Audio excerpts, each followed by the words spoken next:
Բարև ձեզ, ես մայոր Դանիելյանն եմ Արցախից, Արցախահայության բռնի տեղահանումից հետո մենք ամրացել ենք, բնակություն ենք հաստատել Աշտարակի Փարպի գյուղում։ 2013 թվականից ընկերոջս հետ որոշեցինք զբաղվել օղու արտադրությամբ, սկզբից ավելի շատ զբաղմունք էր խոբի, այսպես ասած։ Աստիճանաբար տարիների ընթացքում ծավալները մեծացրինք, որովհետև մարդիկ հավանեցին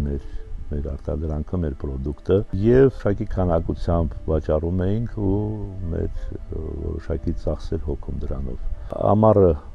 1-2 ամիս, գրեթե 2 ամիս զբաղված էինք դրանով, ինչպես քիչ կտեսնեք, ստացել ենք ընտիր բարձր որակի օղի,